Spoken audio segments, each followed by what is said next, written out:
As for the recipe, it's strict, so you always need to fill it with 60 grams of water. And you need to be very precise, so it's important to use scales. Next parameter is amount of coffee. Here we will use 8.3 grams of coffee. Why? Because it fits nicely and you don't need to tap, you just need to distribute it. And for distribution we're gonna use some flat object to push the coffee so it's self-distributed. So the basket is full.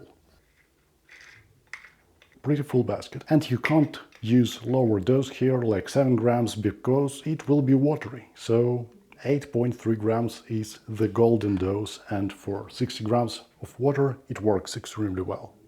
As for the grind size, I found that 2.2 on Kinu is the best one. I will show you the grind size later by comparing it with sugar, so you will have starting point, but then I will explain how to adjust it by flavor.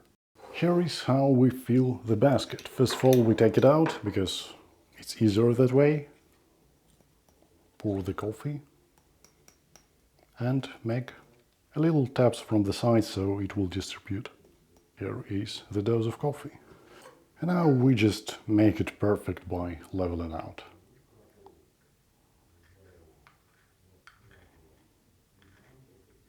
Of course you can fill it with hot water, but we will just brew it on a high heat first for around 30 seconds.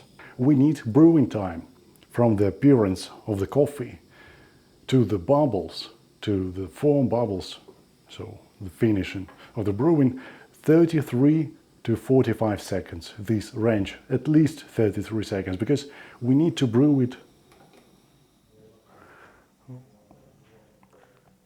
We need to brew it long enough and very hard with this burner.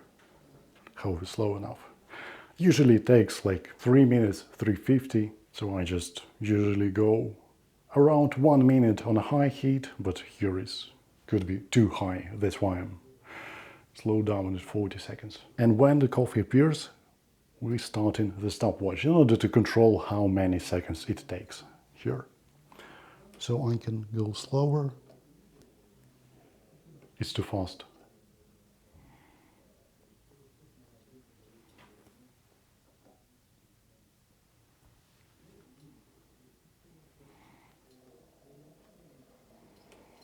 And turn it off right away when it starts to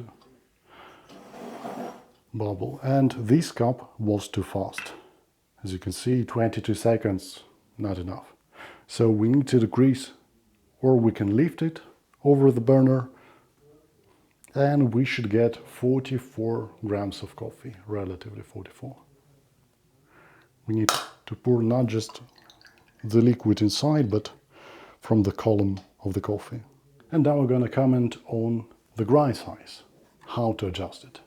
If you have a cup of coffee which is too intense and dark in terms of the aftertaste, like there is thick layer of aftertaste and it's dark, it's like layer on your tongue, you need to make the grind size bigger.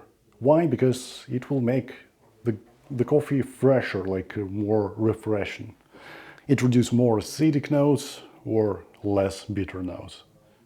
And we increase the grind size to the point when it starts to feel balanced, with nice, clean aftertaste, relatively clean. A little bit of dark notes is alright, like it's thin layer of dark flavor.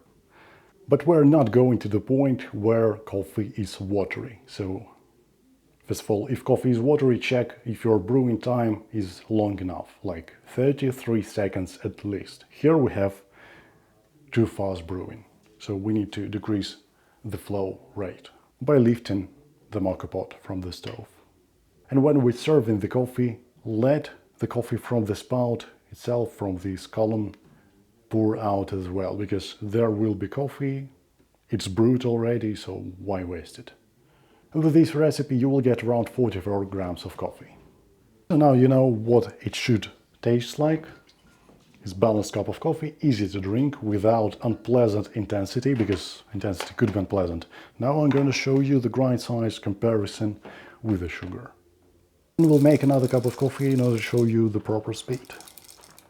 Here is how the grind size looks compared to sugar. Let's add some light. Hopefully you can see that it's smaller than sugar, but not a lot.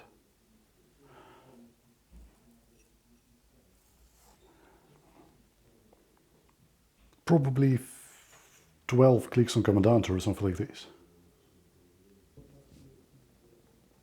And here is relatively good speed.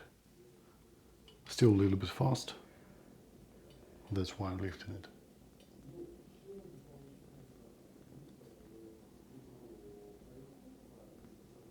So the column, coffee would touch the column at around 20 seconds, and that's the sign that the speed is great.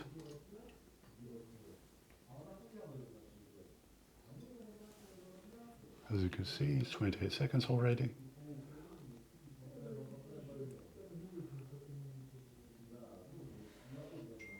And the time is great.